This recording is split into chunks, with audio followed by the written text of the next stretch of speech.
Sa isang bansang puno ng ingay ng politika at kontrobersya, sino ang nagsasabi ng totoo? Sino ang nasa panig ng bayan? Welcome to Bayang Pinas, ang news channel na hindi takot maglatag ng katotohanan.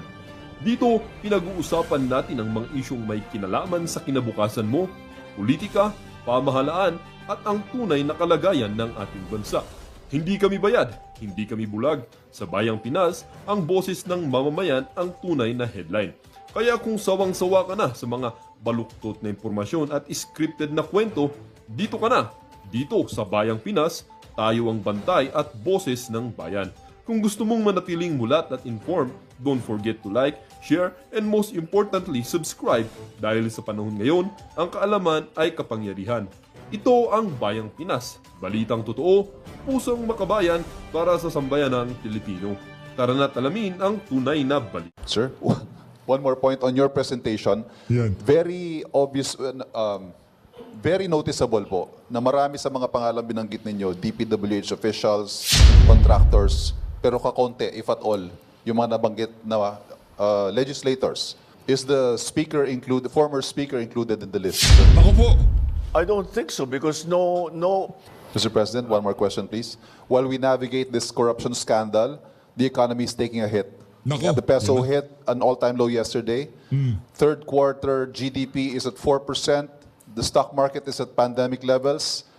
What is the plan to recover investor confidence? At ano ho ang plano para sa economic recovery? Nako, wala ho tayong maraming pag-uusapan dito sa video na to. Magfo-focus ho tayo sa press con nitong si Mangag. Kesyo magre-report daw ho siya sa taong bayan kung ano na nga ba ang nagawa ng Estado pagkatapos ng kanyang pagbubulgar ng mga di umanong maanumalyang flood control project ng kanyang huling zona. Pero bago ho yan, isang like at isang subscribe. Masaya na ho tayo dyan at sa mga gusto sumali sa ating community, yung join button nandyan lang ho sa baba. Ayun na nga mga kababayan, nagpatawa na naman ho itong si Marcos Jr. Marami ho tayong maririnig dito na kabalbalan na manggagaling dito kay Bangag Kesyo kung anong mga dahilan, kung bakit hindi napasama sa listahan ng mga kakasunod nitong si Martin Romualdez, yung pagsadsad ng ating ekonomiya, kung kani-kanino na naman ho niya isinisi. Kumbaga yung tipong lahat ho sisisihin maliban sa isang tao na nagngangalang Ferdinand Marcos Jr. Bangag. Ito mga kababayan, pakinggan ho natin ang kanyang press con. Nako, Tinawag ko kayong lahat ngayong umaga gagawin niya. dahil may nagpaalala sa akin na tatlong buwan na ang nakalipas mula nung aking zona. Hindi, sabihin mo, hindi na kinakaya ng ICI yung mga pagtatanong bang tao. Yung binuo mong ICI, walang kakwenta-kwenta. Hindi kinakagat ng taong bayan. Kasi kung bumibenta yan, papogi-pogi ka na lang. Hindi mo na kailangang sagot-sagot pa sa mga tanong-tanong, di ba? Papogi-pogi ka na lang. Sasagutin ko yung ICI, oh.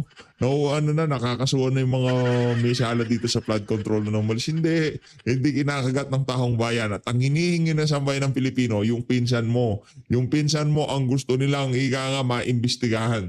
Ating sinimulaan ang pag-imbestiga Bangag na naman, no? tungkol sa mga anomalous na flood control project. Akala ko bang na-overwhelm lang? Akala ko bang climate change kaya hindi gumana? Pambihira, sinungaling ka talaga, Brad. Kaya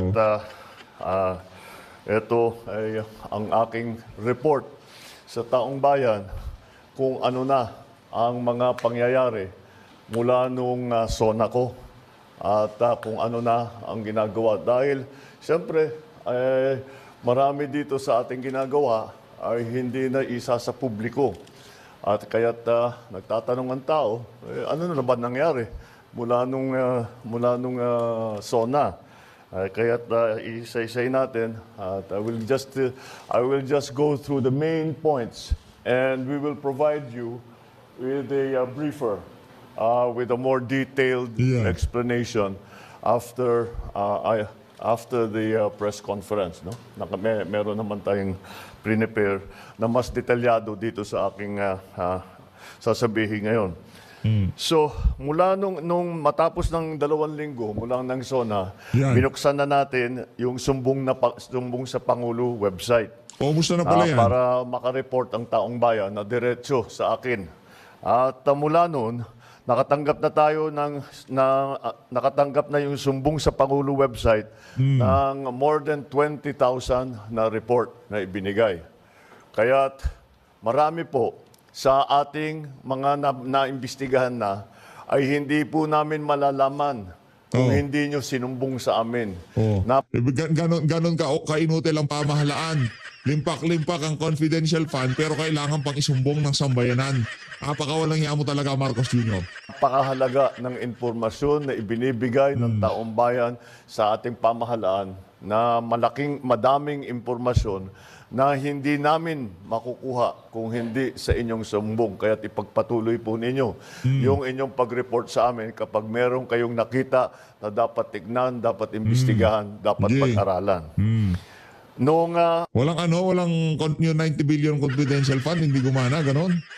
Yung ibinigay sa yung confidential fund, ganon-ganon na lang. Kailangan mo pa kaming patrabahuin. Pagkatapos ka namin binigyan ng kapangyarihan, binigyan ng pondo, gusto mo kami pa magsusumbong, ganon. Ang kapal naman ng mukha mo, Brad. Di ka ba nahihiya sa mga sinasabi mo na yan? Trabaho mo na, ipinapasa mo pa sa sambayanan. Nasa iyo DOJ, NBI, gumawa ka pa ng kabalbalan na ICI. Gusto mo isumbong pa sa Pangulo? Ano kasi raulo? Agosto ay nakapunta, nagpersonal kong na-inspeksyon ang mga iba't ibang flood control project. Napunta ako sa Iloilo, nakapunta ako sa Kalumpit at saka sa Baliwag. At doon maliwanag ay na isang mga halimbawa ng mga flood control project na hindi tinapos o ghost project talaga, hindi man naumpisahan at naging basehan ng ating pagtuloy-tuloy na pag-imbestiga. Noong September 2, nakumpiska ng Bureau of Customs ang 13 luxury vehicle ni Diskaya. Yan. At dahil sa Yung mga luxury vehicle de Garjola, hindi nyo kukunin. Kaya diskaya lang talaga tayo, ganon. Ayos. irregularity sa importation at sa documentation. Ay, Itong nako. mga luxury vehicle na ito, Pero hindi galing sa hindi pa ika nga ang narurule out pa lang nila. Merong problema doon sa importation. Na kung saan binili lang nila doon sa nag-import. Ang dapat masisi dito yung pinagbilan.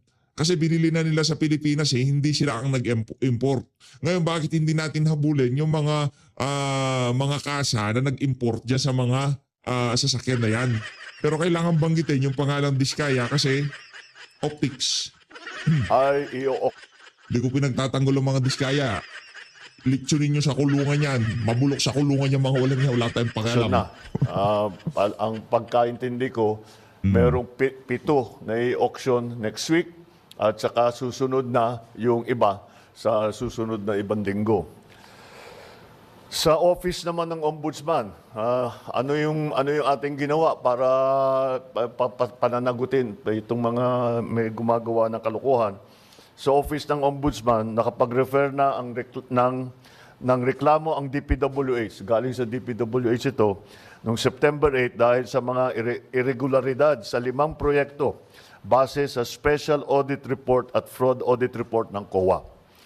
Mula sa ahensya ng DPWH First District Engineering Office, ang mga sangkot dito sina Henry Alcantara, Yan. Bryce Hernandez, JP Mendoza, Paul Jason Duya. Ang mga kinatawan naman sa mga kontratista ang kasabwat nila Yan. ay sa St. Timothy Construction, Alam na namin yan. Anak ng tawa, huwag mong ulitin yung alam na namin. Yung bago naman. At kung di din aakyat sa mga proponent yan, kainin mo yung papel na yan o kuha ka ng bato, iumpog mo sa ulo mo. Walang iya ka. Kawaw Builders at saka Alam Sims namin yun. Construction Trading.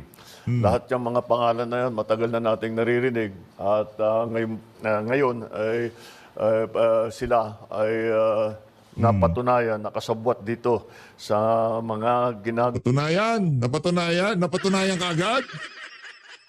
Ikakasuhan. Mali na naman yung script mo eh. Isa sa mga kakasuhan, hindi pa napatunayan.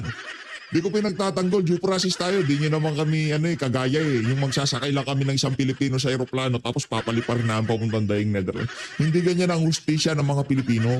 Binibigyan ng due process, Brad. Ako kinakabahan ako dito sa mga na to. Baka maya-maya mabalitaan natin, pinalipad na itong mga to, dinalang dahig Netherlands.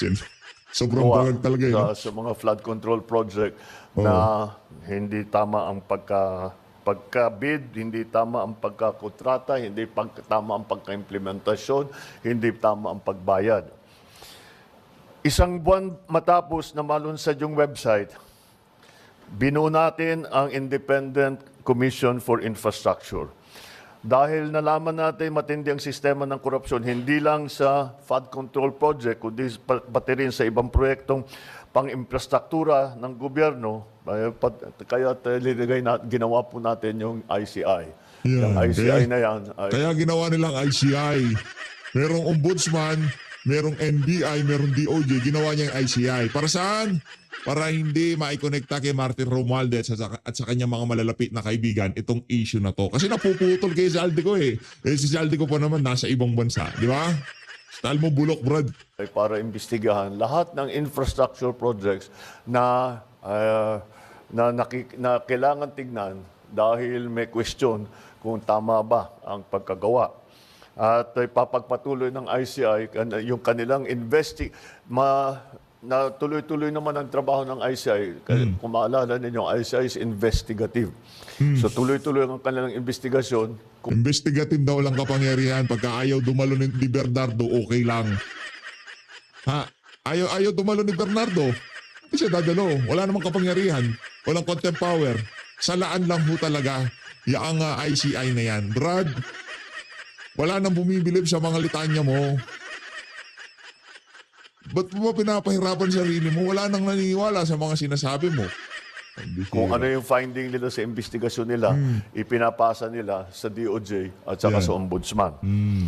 Sa parehong araw, nagsampa ng kaso ang DPWH sa Ombudsman laban sa 20 opisyal ng DPWH Naku. ng Bulacan First District Engineering Office at 5 pribadong individual dahil sa paglabag sa Anti-Graft and Corruption Practices and Corrupt Practices Acts, Revised Penal Code at Government Procurement Reform Act. Kasama dyan si Henry Alcantara, Bryce Hernandez, JP Mendoza at ang mag-asawang Diskaya. Yan. Walang bago. Alam namin lahat yan. Oh. Tinaon mo pa talagang walang hiyaka. Ngayon papalapit na ang hearing dyan sa Blue Ribbon. Hindi kahapon, hindi nung Lunes, ngayon. Dahil bukas, hearing ng Blue Ribbon. O para meron silang babanggitin na nagsalita ng ating Pangulo. Ito yung mga talagang tatrabahuhin, mga district engineer, mga contractor, pwera lang mga proponent. Mula naman noong September 15 hanggang November 5, ang Anti-Money Laundering Council, yung AMLAC, ay nakakuha ng 7 freeze order mula sa Court of Appeals. Saklaw ng freeze order na ito ang kabuuang halaga ng 6.3 billion pesos. Nagsimula na ang Solgen na magbuo ng forfeiture case para itong 6.3 billion pesos ay mababawi ng pamahalaan at itong perang ninakaw ay maibabalik sa taong bayan. Saklaw ng freeze order ito, 6.3 billion. At noong September 18, nakapag-refer tayo muli sa Office of the Ombudsman ng ikalawang batch ng mga kasong kriminal ukol sa 2 maanomaliang proyekto. Ito ang kinakasangkutan ng 6 na opisyal ng DPWH at 2 pribadong kontratista. Andito yata, these are the cases. No? Mula naman noong September 29 hanggang November 6, nagsumiti na ang ICI sa Office of the Ombudsman ng criminal at administrative cases laban sa 37 individual na konektado sa mga maanomaliang FCPs. Kabilang dito mga kasong graft and corruption, malversation, falsification, plunder, paglabag sa Code of Conduct for Public Officers. Samantala, nagsubmit din ang DPWH sa Philippine Competition Commission ang 12 kaso ng bid manipulation at bid rigging noong October 3. Kinasasangkutan ng 6 na pribadong kumpanya. Dito pa lang sa mga kasong ito, makakabawi tayo ng 3 hanggang 5 bilyong piso Wow! ang penalty na Naku, pambihira talaga tong si Bangag. Huwag mo kaming paandaran ng 5 bilyong piso. Hindi namin kailangan yan, Brad. Ang kailangan namin dito, may makulong.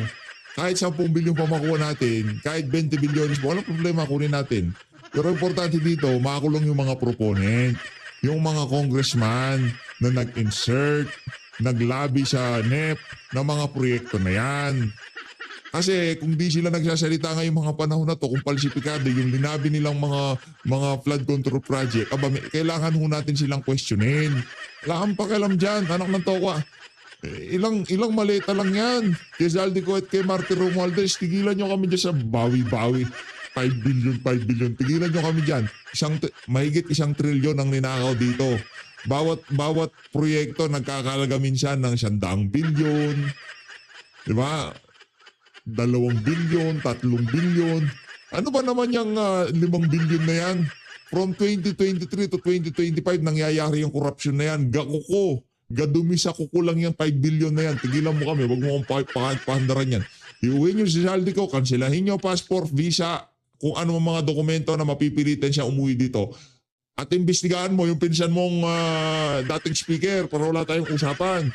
Bira ka, oo. Pag sinama-sama natin lahat ng penalty ng lahat ng kaso ng mga bid rigging so far, baka meron pang idadagdag dyan, sa kasalukuyan pa lang yan, ay makakabawi tayo ng 3 to 5 billion pesos in terms of Walang fines. kwenta ho yan, bola. Nito namang October 23, Pagbabawiin, meron din kapupuntahan. Hindi rin naaalis sa kanila yan. Huwag ho kayong mag-alala mga kababayan. Dahil napaka-inutil ng administrasyon at napakaraming nakawan, kung sakali man mabawi nila yan, hindi rin ho mapupunta sa tao yan. Huwag kayong masyadong assuming. Huwag kayong masyadong umasa. Sa sobrang magnanakaw ng administrasyon na to, kung ano man makuha nila dito sa issue na to, huwag ho kayong umasa na babalik sa taong bayan. Okay?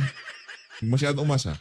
nagsampa ng kasong malversation at paglabag sa Anti-Graft and Corrupt Practices Act. Yeah. Ang DPWH laban sa 21 opisyal ng DPWH La Union La Union 2nd District Engineering Office at Davao Occidental District Engineering Office at 4 na pribadong individual. Moises Tabukol ng Silver Wolves Construction Corporation, Alvin Diego ng Silver Wolves Construction Corporation, Maria Roma Angeline Rimando ng St. Timothy Construction Corporation, Cesara Rowena Discaya ng St. Yeah. Timothy Construction Corporation. Ang sabi ni Ombudsman Remulla ay meron ding person of interest in the person of Congressman Eric Yap na dating Committee on Appropriations Chairman mula 2019 hanggang 2022. Nito namang November, sinampahan ng DPWH ang 6 na kumpanyang ito na 3 kaso ng bid manipulation at bid rigging. Mula naman November 16, nagsampa naman ang Bureau of Internal Revenue, ang BIR natin, ng 10 kaso sa DOJ laban sa mga opisyal ng DPWH at mga kontraktor. Umaabot sa 8.86 billion pesos ang kanilang tax liabilities. Ito ang mga tax na ang buwis na hindi nila binayaran at nakita ng BIR upon investigation. At ngayon, nakasuhan ngayon sila upang mabawi ang kanilang utang sa gobyerno dahil sa buwis na hindi nila ibinayad. At siyempre, may mga multa yan dahil sila hindi nagbayad. O yung buwis mo, binayaran mo na ba, Brad? Binayaran mo na ba yung buwis mo? Malaki-laki na yung multa nung sa'yo, Brad. Kailan mo babalak bayaran? Ay tax liabilities na sangkot sa mga kasong tax evasion at failure to file accurate information.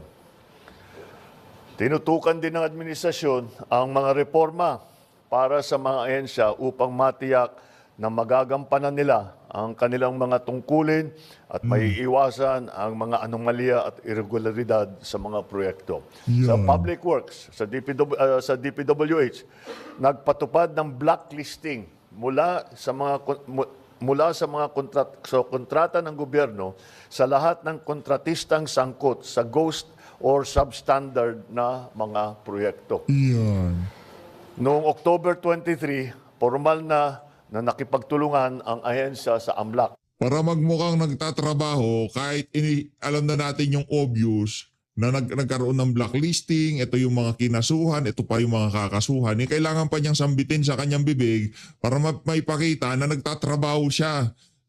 Ano yan, baka singilin mo pa sa amin yan kasi maaga ka nagising para magpa-presscon, di ba? Pambihira ka talaga bangag. Kung ako sa'yo, tinuloy mo lang pagpupulburon mo, wala namang kwenta mga sinasabi mo. Una sa lahat, gusto mo magsumbong sa inyo sa bayan ng Pilipino. Pambihira ka, ang dami mong pera. Nasa yung mga ahensya ng pamahalaan. Inaasa nyo pa sa taong bayan yung pagsusumbong dito sa problemang ginawa nyo. Una sa lahat, pinirmahan mo ang budget. Kung di mo pinirmahan, wala tayong kailangan isumbong ngayong mga panahon na to. Kung noong pag-upo mo pa lang, marami nang ginagawang kabalbalan ng pinsan mo, dapat pinatigil mo na sa kanya. Kaso gusto mo rin kasi yung pera na di umanong kinanakaw sa kaban ng sambayanan, ginagamit din para mapatalsik o masiraan ng mga Duterte. Pambigay doon sa mga boboto na ma-impeach si VP Sara dyan sa House of Representatives. Yan ang mga kumakalat na balita ngayong mga panahon na to. Upang mabantayan at maibalik ang pondo ng bayan na nawala dahil sa korupsyon. Hindi nagkaroon ng tamang hatian kaya ngayon nagkakaroon ng laglagan, di ba? Naglabas Pambihira. ito ng special issuance of the construction materials price data noong October 23. Yan. Layo nitong pababain ang mga presyo ng mga materyales para sa construction ng mga proyekto ng pamahalaan. Aabot sa 50% ang maibabawas sa presyo upang maiwasan ang overpricing. Yun. Dahil talagang titignan natin, market price na. Yan. Ang pwedeng Market price hindi pwedeng ibahin o baguhin o masyadong malayo sa market price ang mga materyales na ginagamit dito sa mga flood control project at sa mga lahat ng infrastructure project. Yan.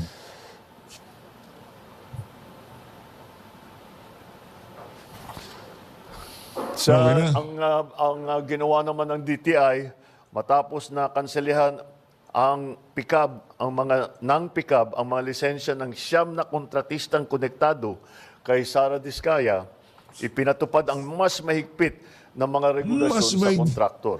Unang-una, napakasimple at nakakapagtaka na ito ay pinabayaan at that it was a very strange development na ito ay that was allowed na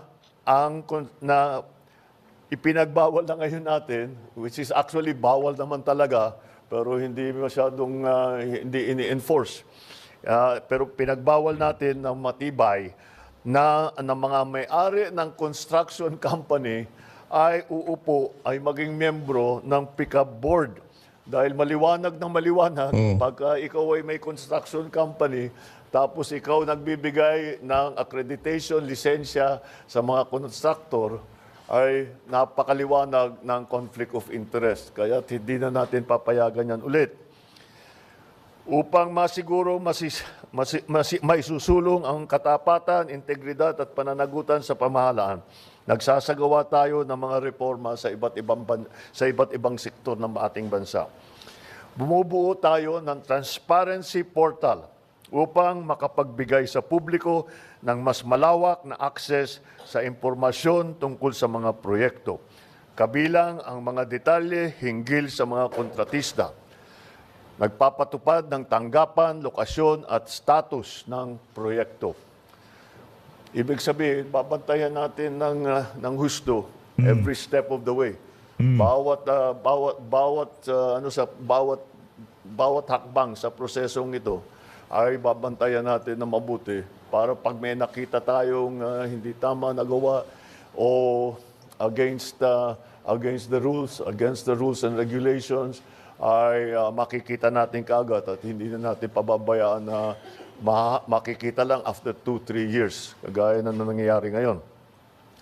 Magpapatupad din tayo ng mga systematic na reforma sa 3 pangunahing larangan upang maipabuti ang transparency, ang security ng ating datos, ang pakikilahok ng mga mamamayan sa pagsusubaybay ng ating mga proyekto. Mga reforma sa design process upang mas mapabuti ang papaplano, maiwasan ang mga risk at masiguro na data-driven ang mga batayan at pagdidisenyo. Mga reforma sa bidding at sa procurement upang mapalakas ang kompetisyon, katapatan, integridad at maiwasan ang mga possible risk factor sa buong proseso ng procurement. Mga reforma sa proseso ng pagbabayad upang matiyak naman na ang pondo na nilalabas natin para sa mga proyekto ay talagang tapos na. Dahil marami tayong nakita, completed, bayad na, hindi mo naman mahanap yung project, ghost project. Sinong proponent? Pambihira talaga tong si Bangag, Dinadaan mo na naman kami sa daldal. Sinong proponent? Sino nag-insert sa NEP? O kung hindi in-insert yan sa NEP, sino naglabi sa NEP niyan? Kung hindi sino nakaisip niyan sa mga tauhan mo na ilagay yung proyekto na yan, tapos wala pala. Ghost project pala. Di ba napakadaling hanapin? O kung may proponent yung ghost project na yan, dapat yung proponent, din yan? Si Bakin din yan o Banatan din yan. Kasi wala tayong nakikita ang proponent. District engineer at contractor, pambihira, hindi maaari yun. Ako proponent, hindi ginawa ng district engineer at ng contractor yung linabi ko na project. Anak ng toko, maghahalo bala siya rin na lupa. Aabot tayo ng ombudsman, DOJ, NBI. Pambihira kayo.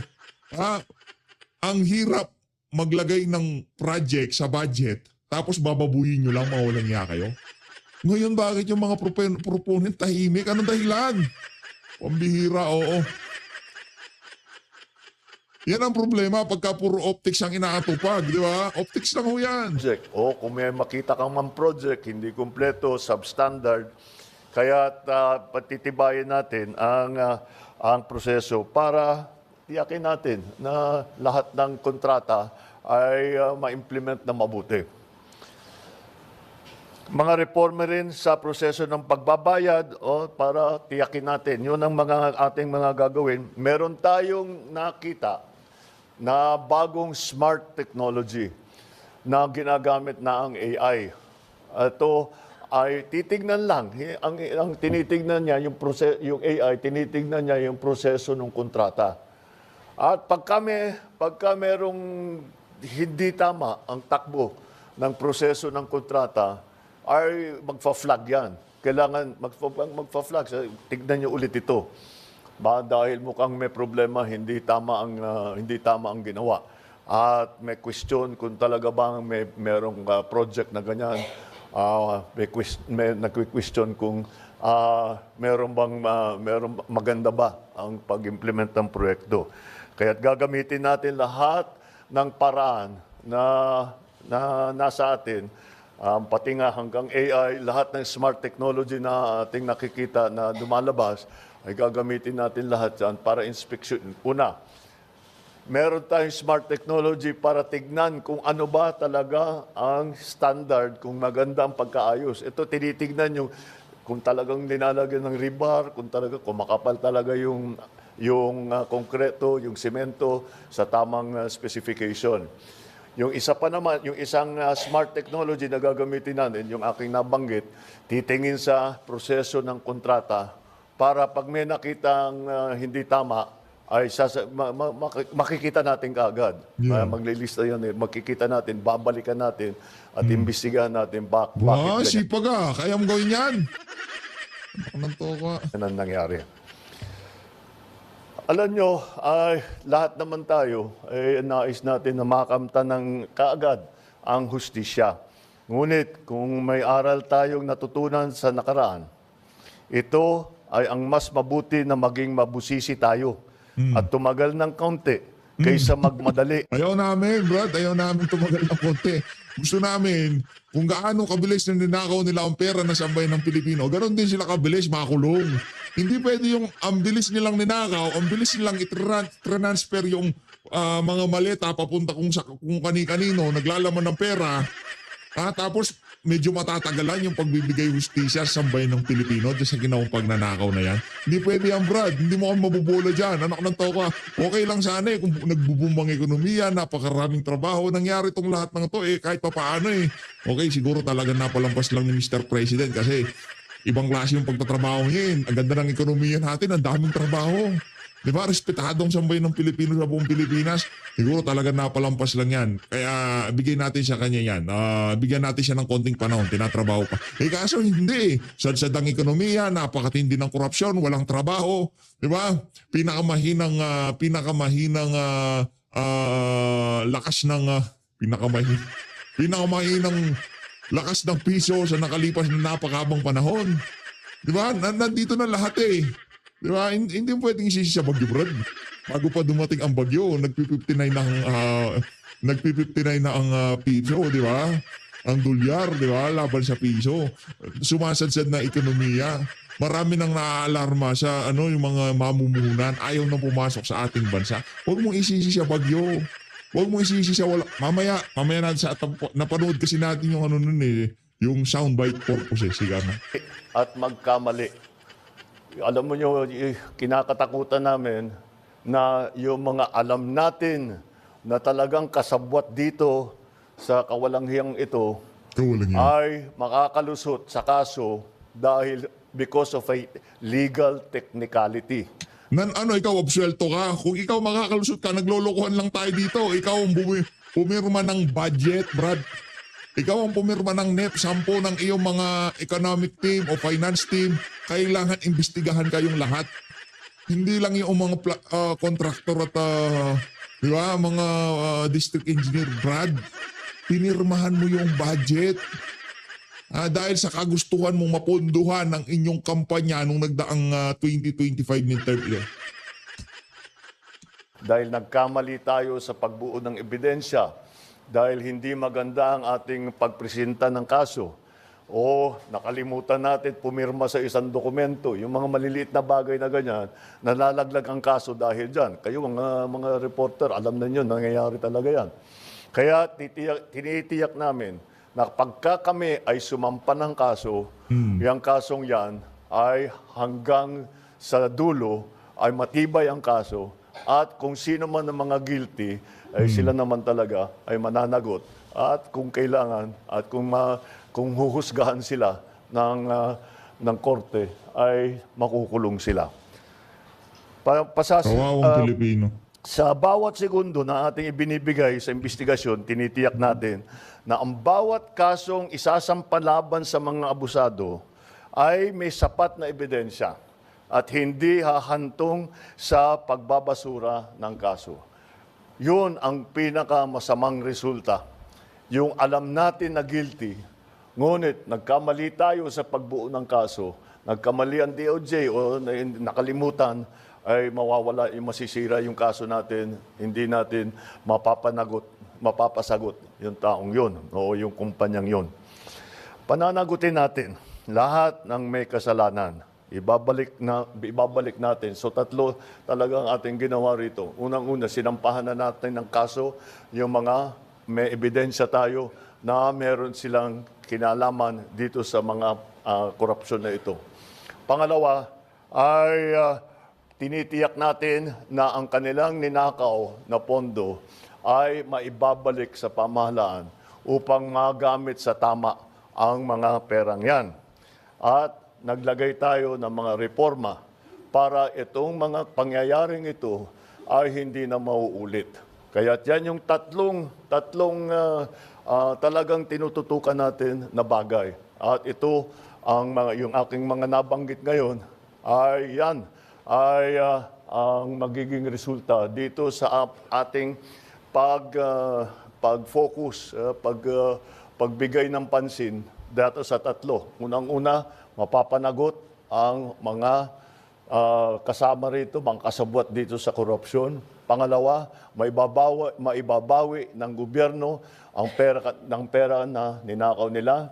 Pangatlo, na gumawa tayo ng reforma para lahat na itong klaseng korupsyon na ganito ay hindi na mauulit. Kaya yung mga taong yan na kasabwat dyan, eto, mga walang hiyang ito, na nagnanakaw. Pagka ba sinasabi mong walang hiya, hindi ka ba tinatamaan sa sarili mo? Wala silang nanakawin kung hindi mo pinirmahan. Wala silang nanakawin kung binalik mo sa bycam. Kaso hindi, pinagpilitan mo na walang problema. Gayong napakarami naman pala. Ng pera ng bayan, tapos na ang maliligaya ninyong araw. Hahabulin na namin kayo. Nana, ngayon palang aabulin. Pambihira ka, 2023 pa lang sinasabi na namin na napakaraming problema ng administrasyon mo. Ngayon ko palang hahabol. Brad, ang dami mong hahabulin. Ekonomiya. Ekonomiya, korupsyon, ano pa ba? Trabaho. Ang napakarami mong hahabulin. Sa tingin ko, sa 3 taon, wala kang mahahabol. Pambihira, wala ng oras. Ano pang hahabulin mo? Alam nyo ho ngayong mga panahon na to, yung 3 taon, first 3 years, ang gagawin mo dyan, gagawin mo na lang, ika nga, yung doon ka makikilala. Doon ka maaalala.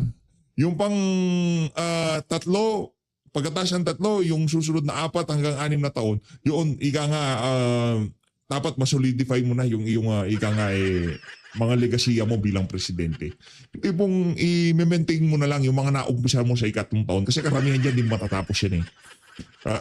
Kadalasan yung mga proyekto natatapos yan, lalo na yung mga malalaking infra, ano yan, mababaho yung 4 taon dyan. Matagal ho talaga yan, lalo na pagka mahahabang mga mga mahahabang mga kalsada, mga malalaking highway, mga release ng tren, hindi yung natatapos ng 2 taon yan, 3 taon. Inaabot ho ng 4 na taon yan. Kunyari, pagkukonektahin nyo yung 2 probinsya, naku, ang tagal hong panahon yan. Kaya ang sinasabi nitong bangag na to, binobola na naman ho kayo. Anong hahabulin? Ang dami mong dapat habulin. Yang korupsyon na yan, isa yang sa mga hahabulin. Pero yung prioridad ho talaga mga kababayan niya yung mga panahon na to, ekonomiya. Ang ekonomiya natin. Yun ang unahin mo, kasabay na ang na yan, ng korupsyon. Kasi hindi gaganda ekonomiya nga pala natin pagka hindi mo sinolusyonan tong kabalbala na ginawa mo na to. Ikaw gumawa nito eh. Di ba? Binigyan mo ng inunleash mo ang kabalintunahan dyan sa House of Representatives. Binigyan mo sila ng free pass na gawin ng kanilang mga kagustuhan. Nakita mo naging resulta? Ginago ka, di ba? Sinasabi ko sa iyo, Brad. Okay, Ay, that's hindi it. pala, kasama ka pala. Ikaw pala pumirma. Sorry. Naglalaro lang tayo ng good cop, bad cop ngayong mga panahon na to. So, ikaw ang good cop. Pero lahat kayo, bad cop. I think I have, it's already time. Thank you very much. Maraming salamat, Ayaw Mr. mo President. tumanggap ng tanong, walang yaka. Ang tagal-tagal nila naghintay dyan. Kahapon pa yung iba dyan para nasa first row lang. Tapos di ka tatanggap ng tanong. Huwag ka ng bato, iumpog mo sa ulo mo, walang yaka. Ladies and gentlemen, the Kapal na President mukha mo. is running a tight schedule today, as you Tight know. schedule. So we'll just take, I'll take 2 questions. we'll take 2 questions from the Kaiban floor. na, kaiban. The first question will be from Para Aldrin pumlak na Baltazar. kagad tong bangag na to. Mr. President, magandang umaga po. Father. Mr. Walang President, kwenta yan, PTV yan eh. Hindi walang kwenta yung PTV yan. Pagka PTV, basura yan. nabanggit Propaganda machine yan ng administrasyon. Walang tatanong na matino nyo yan. yung sa presentation, meron ng mga nasampahang kaso at ang hinihintay po talaga ng taong bayan, merong makulong. Ang tanong ko po, Mr. President, kailan po kaya mangyayari na may makukulong at kailan po ito? At kailan po ito? Palagay ko, bago hindi palagay ko, alam ko, bago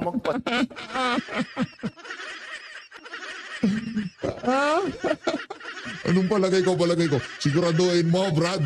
Marami nanonood dito at kung sakaling may makulong, sumama ka, Brad. Para talagang solidong-solido ang datingan sa ating mga kababayan. Kasi yung mastermind ang gusto namin eh. Hindi mangyayari ang lahat ng to kung hindi mo pinahintulutan, Brad. Pasko, marami dito sa napangalanan dito ay palagay ko matatapos na yung kaso nila, buo na yung kaso. Sino ikukulong nyo sa mga diskaya? Bryce Hernandez? Mga district engineer? Walang proponent? Ano ang nantoko? Wala kang pakialam dyan. Ilang beses ba namin sasabihin na wala kang pakialam dyan sa mga district engineer, mga contractor na yan? Kulong nyo yan, walang problema. Pero kung wala rin kasamang proponent, ano ang nantoko? Naglolokohan lang tayo dito, Brad. Kulong na sila. Oo. Wala silang Merry Christmas. Before Mas- Christmas, makukulong na sila. Mr. President, at banggit Uy, ko rin po huwag mong ilagay ang batas sa iyong mga kamay. Di ba? Meron due process. Kahit mga ano na yan, due process niyo pa rin. Di ba? Hindi yan makakapogi sa iyo, Brad. Makakapogi yan kung maganda ekonomiya tapos sinasabi mo yung mga litanya na yan, medyo bibilib sa iyo yung ating mga kababayan. Kung sad ang ating ekonomiya tapos magbibida-bida ka, makukulong na sila. Ano kasi Raulo? po kanina yung kinakailangan mabawi natin kung ano man yung halaga na nanakaw nila sa taong bayan. Meron po tayong timeline. Wala tayong buo na ano. Kasi marami pa kaming nakikita. Marami pa kaming nakikitang iba. So yung mga nabanggit ko na halaga, yun pa lang ang ating nakikita. Pero ako, nakakatiyak ako, marami pa tayong mababawi dito. Yan. So patuloy namin gagawin yan. Thank you, Mr. President. The next Thank you. question from Kat. Yan, kay Kat. Good morning, Mr. President. Sir, you mentioned in the latter part of your speech na tapos na ang maliligayang araw nyo, hahabulin namin kayo. The nation's question is, why is former Congressman Zaldico's passport not yet canceled? And what is the government doing to actually either convince him or force him to return to the Philippines? I think that's best directed at the lawyer because it's a legal answer.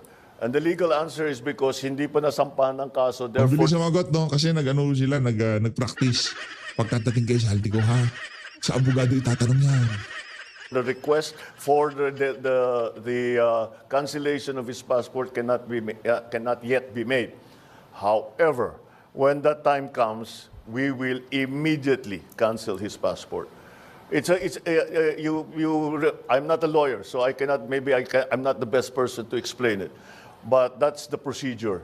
You have to give grounds for the cancellation of the passport, and those grounds will be based on the cases that will be filed against him. Sir, just a follow-up question on that point. Sir, how convinced are you that Zaldico is the most guilty in this case, or are you somehow Most victim, amenable to extending an option for him to become a state witness? I'm sorry, extending. An option for him to become a state witness. That option is always there, except for them who are the most guilty. Do you think he is? Sabay ganito na lang ni Kat. I don't want. And then pag sinabi ko, sasagutin kita, sasabihin nyo, prejudged. Ano mo pinipre-judge mo? Pinire-judge mo na lahat ng district engineer at mga contractor. Kasi saldi ko, hindi ka pwede mag-pre-judge. Sabi mo lahat sila makukulong na bago magpasko. Wala silang Merry Christmas. Si saldi ko, merong Merry Christmas. Ganon. Ururan na naman, The courts ururan. do their work. Let the Yeah. judges do their work. Yun ang ano sa kanila. Mr. President, one more question, please. While we navigate this corruption scandal, the economy is taking a hit. Nako. The peso hit an all-time low yesterday. Third quarter GDP is at 4%. The stock market is at pandemic levels. What is the plan to recover investor confidence? At ano ho ang plano para sa economic recovery? Nako. Well, but the reason that we had that is that there really was a downturn in economic activity. You have to remember that it's not only because of these problems. Ayan. Yung bagyo, Bagyo. yung nawala na working days Ay, nako. sa Bangag. sa ekonomiya natin because of climate change. And you have to also remember the situation, the global situation. We are not the only ones suffering the shocks that come from the new trade structure that has been imposed on the rest of the world. Yeah. And so we are all Uy, ba't adjusting. yung bansa, hindi naman ganito ekonomiya nila. Anak ng toko, hindi parang pandemic. Walang pandemic yung ekonomiya ng ibang bansa. Merong mga bagong trade rules na sinasabi nito si Bangag. Ba't bang karatig bansa natin? Namamanage naman nila, namamando nila kahit mga merong bagong trade rules. Naiintindihan natin na talagang totoo naman sinasabi ni Bangag. Pero yung pagsadsad ng ekonomiya, sa Pilipinas yun lang kung makikita. Only in the Philippines. Adjusting to that. Kaya yung mga growth rate na lahat ng grupo Lahat. all around the world is falling. But marami tayong measures na ginawa because the public spending now will be increased, and to make sure that by the end of the year that the levels of public spending are according to our original plan. So mababawi natin yung nawala sa third quarter. Sir, one more point on your presentation. Yan. Very obvious, very noticeable po na marami sa mga pangalan binanggit ninyo, DPWH officials, contractors, pero kakonte, if at all, yung mga nabanggit na legislators who are. Well, no, they're part of the list. Ba't yung binanggit? We'll give you the Natataranta-taranta ka pa, ba't yung binanggit? Problema sa'yo, bro. We'll give you the complete list. I just didn't go through them because there are like 37 of them. So you'll get, as I said, you'll get a briefer, which will give you more detail on all of the things that I've said today. Is the former speaker included in the list, sir? Naku po. I don't think so because the only evidence that has been made against him is in the Senate. So I don't know. No, with the speaker, no. Not as yet. Hindi ka sali si speaker. Not as yet. If something else comes out, then he might have to be answerable for something. So, again, we don't file cases for optics. We file cases to put people in jail or to make people answer. I know that there are many, many suggestions of who else we should file cases against. Well, we're fine with that. Provide us the evidence and we will file cases against them. Kaya sinabi ko, napakahalaga yung sumbong sa Pangulo. Dahil marami. Pero malaga. Malaga yung iyong confidential fund and intelligence fund. Yun ang malaga, bilyon-bilyon yun. Tapos gusto mo kami pa magsumbong. Ano kasi Raulo? Ano kasi niswerte? Kung meron man kayo makita mga kababayan, ano kanto ka? Unfair eh. Ang daming pera nito. Ang daming pera binigay natin dito sa mama na to. Tapos gusto niya pagka meron tayong nakita, tayo pa maghahanap para sa kanya. Ano kasi niswerte? Dami kaming nakukuha.